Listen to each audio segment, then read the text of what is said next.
So Sverre, we're on the road again. Yes, we're going to visit an old friend. Yes, we're going to visit Codian Robotics in the Netherlands. We have been on the road for 5-6 hours now and we are soon there. We innovate, we elevate, we are automate. Yeah, Codian, they started making Delta robots many years ago. And then some years ago, they became part of the B&R family. Yes, it's the cousin you like in the family. Yeah.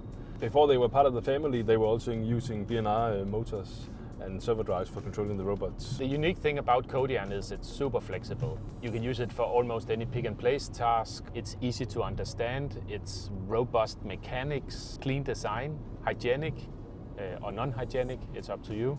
I think they have the broadest portfolio of robots, to my knowledge at least. So we can talk about this for many hours, but let's wait and talk with the guys at Codian when we visit them. Yeah, I think we're there in half an hour.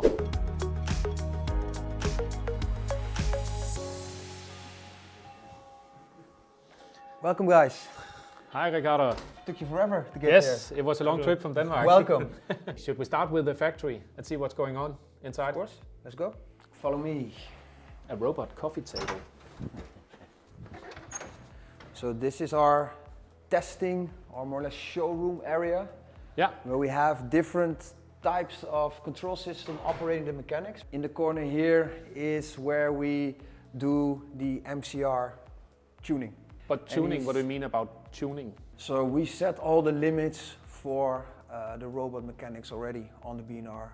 So you investigate how much torque can it handle and how precise is it, and okay. Exactly, and this enables to deliver like a plug-and-play system for the customers. Yeah. And that's easy to install, easy to use. More or less you cannot destroy or do something wrong when you're installing the robot because it's just already pre-defined. Ricardo, you just jumped into all the technical details, but maybe first we should get a little talk about who is Codian, what is Codian? Codian is a company that builds Delta robot mechanics, and I think by now we are doing that as Codian for already 15 years, but our experience goes way deeper because we originated from a machine building company and then Codian became a separate company, and we are solely focused on building Delta mechanics. Yeah. And in those 15 years, I think by now we have over 150 different configurations we can make in our portfolio. And you live all around the world? Yes, our main focus is Europe and the United States, but now since a few years we're also branching out into Asia, Japan for example, India. Always been located here in Ede in the Netherlands? Yeah, we always have been located in the Netherlands, but this office where we are now, we are since 2017. In a few months' time, because it's a bit of a mess, we are moving to a bigger building because we are growing, so we need more space and more people. What are the typical applications that the robots work in? In general, you could say that packaging, secondary packaging, sometimes also primary packaging and end-of-line packaging is where we do most of our business. But I guess, Ricardo, you have seen a lot of things. What is the most crazy application that you can think of that you have tried to do? Yeah, we get all kinds of requests, but I think one that pops out most is that a few years ago we got a request from a company that saw our hygienic design robots, which was designed for food. It's waterproof, and they came up with a suggestion to use it underwater, on the bottom of the sea, to collect seaweed. Yeah. That is by far the strangest one I've ever seen coming by. It sounds really cool. It does. We did actually do some calculations, but in the end it didn't work. It was just too... It's also a hard environment. Yeah, you could say that. I heard that you were out traveling not many days ago. Yeah. So where did you go when I think there was some big news that was launched? Yeah, that's true. I traveled to Japan, Ecclesburg, to the head office, and last week I was in Milan. And you are indeed right, because I just told that we focus on Delta robots in general, but that's not completely true anymore. Because 3 weeks ago, we also launched our new robot family member, and that's the Scara. Scaras you can use very well in like assembly lines, precision parts handling. Yeah. Just a bit different than the Delta, so we are branching out. I guess the speed and precision, you also get some new applications that you can do with the Scara. Yes, indeed. This is exactly where we want to focus on with the Scara robotics. So you just said that you do everything in the house, so I guess it's not only here that everything is happening. No, there's much more. Yeah. You want to see? Yeah, sure. Okay, let's go. So now you go to the heart of the company more or less. You can go to the assembly.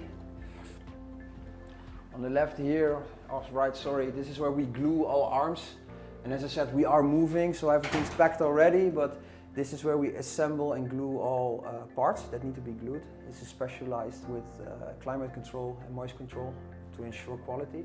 But this is where it really happens. This is our assembly hall. As I said, everything is being done in-house. So these robots that's standing here are ready for shipping. And at the moment, the guys are working on some hygienic design robots, and these are also the ones that some guys wanted to use underwater. So we have specified workstations for different types of robots. Now we have a big order, so we divide it so that we can build more. But here Marco is just finalizing the cabling so that the customer can just install the robot and doesn't need to worry about attaching cables and stuff and motors. We do that for the customer. So literally being placed on the plates here, then we do a quality check. And then over there, this is another type of robot, but this is when it's finished. And these all go to B&R customers. In this case, directly to Egglesburg and then to the end users, the customer itself. Yeah, it looks really impressive what you have here. Yes, so this we can store. Here we have all the parts in stock. This is one of the reasons we do everything in-house, but this is also why we have everything in stock, is because we want to deliver fast. And this is what we are known for. So if I break one of these... yes, I still have 500 left, but... so the idea is you can ship it almost immediately? Yeah. It's literally when a customer sends an order or when a B&R colleague sends an order, we can just take it out of the shelf, put it in a box or whatever, and then ship it out as fast as possible. Yeah, because it means downtime. You don't want Typically. downtime. No. So this is why we keep everything in stock, and it goes from arms to bigger ones, to gearboxes, to motor covers.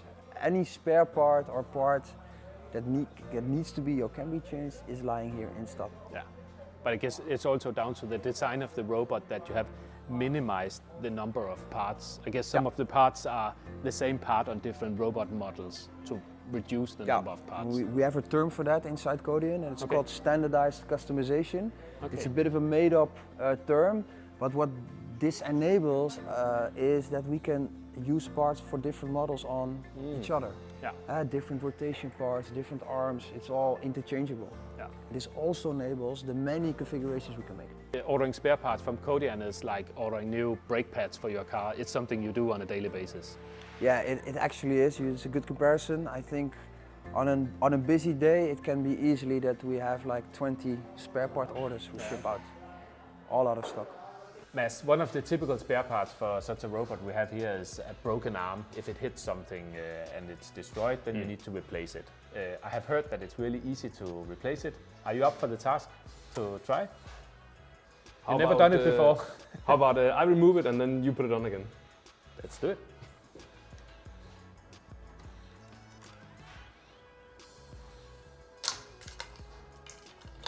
That was the easy part. That was the easy part. Okay.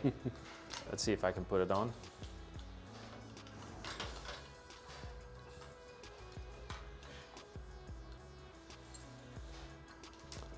I think I should have the bracket on these clips here.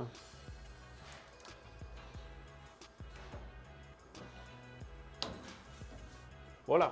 That was easy. Yeah. Carl, what is this? Is this a closet for the bad employees, or what? Yes, when they are too annoying, we put them in here and then we stretch them until they stop. No, this is one of the very important aspects of building robotics. Mechanics is quality and strength, because they are being bashed pretty hard. You saw downstairs that we glue components, and to ensure the absolute quality of batches, we test them. So out of every single batch we glue, we take a few parts, and then here they're being tested to a certain force limit. And if they reach the force limit, then it's fine. If not, we take them out, we check the whole batch. And in worst case, and luckily that almost never happens, we take out the entire batch. This is to ensure the quality, because we want to sell quality without compromise. What's that I can hear? I think that's something moving in here. Ricardo. Yes. Should we take a look what it is? Is it safe to go in here? Or it is safe. You're wearing your shoes. You all wear the shoes so you can get in here. This is where we actually test our mechanics before they go downstairs. So this is like the engineers that are sitting behind us here, the wall behind us.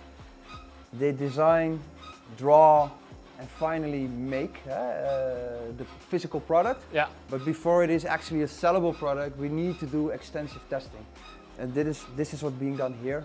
So it could be, perhaps it's not a complete new robot, but it could be a new arm design or a minor part. Everything. It can be testing a new spring with a different preload. It can be testing a new arm, but it can also be testing a complete new robot. Yeah. Because we are launching new models, as you know, the ST line, for example. Yes. So this is being tested here. So again, to ensure when we release, quality is at that high level that we demand. Yes. So it's not just, I guess you also have some load, so it's not just the air moving around. No. In this case there's a small weight underneath the robot, and this is just for payload testing. Yeah. But we can also do testing on the springs, on the brakes, or whatever. You know, it goes pretty far. So there are many scenarios. Yes. Yeah. Okay, Mads. Here we have a D2 robot. Yeah. Do you know what that is? I can see it has two nice B&R motors up here. It could be anything, but it is B&R in this case. Yeah. Yeah. What is it, the differences between a D2 and a D4? Yeah, the D4 is 4 axes, the D2 is only 2 axes. And that means the D2 can only go up and down and back and forth. So it's typically movement from, for example, from one conveyor to another conveyor, from one box to another box. Where the 4 axes we have here on both sides, it can move freely in any direction. Yeah, so I guess it can take a higher payload, this one. Yeah, you can see the arms are stronger and the kinematic is more robust. You have bearings instead of these ball cups. Okay, let's try to go look at the D4 then. Yeah. 1, 2, 3, 4. 4. The rotation now is not mounted here, but it would be up here. And you see the mechanics is a bit different. Here it's spring-loaded arms, and the idea is that if it hits something, the arm would fall off, so it doesn't break everything. Yeah.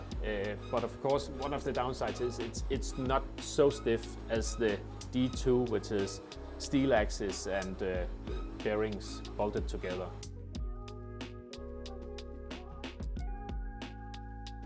So Sver, now we moved here to the new generation of the Delta robots. Yes, the ST21. For most people, I don't think they can tell the difference, but there are actually differences. The shape of the base plate and some of the mountings here are a bit different. The springs and the brackets are optimized. Yes, with all the improvements here, that you get a better robot with less material, better performance. So Mads, do you want to see how fast it is? Yes. Then we need to go outside the fence.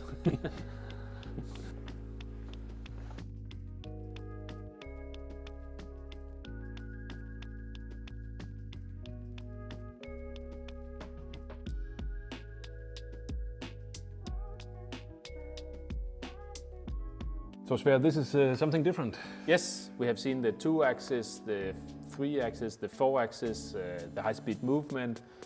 This is a completely different way of doing a robot. It's made out of stainless steel. It's called open structure. That means you have access to everything. We have the hygienic design, HD robot, which is an enclosed robot. That means the motors are inside enclosed stainless steel cabinets. And we have this OS version, open structure, where you can access the motor and gearboxes. That means you need to have stainless steel motors and stainless steel gearboxes. Yeah, so a robot like this you would choose when you have some hygienic requirements, for instance for food processing.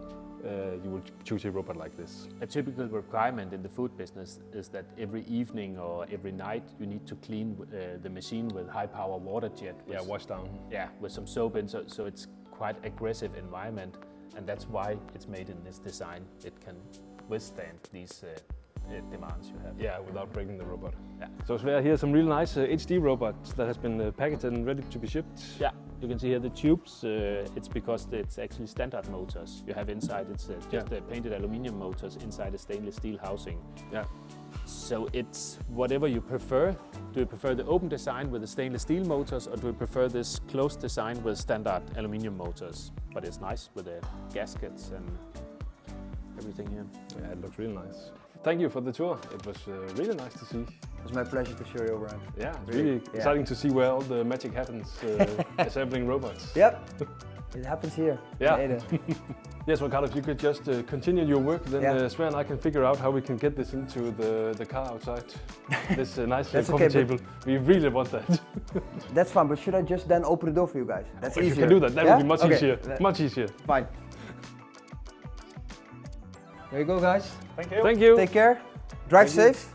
Bye bye. Ciao.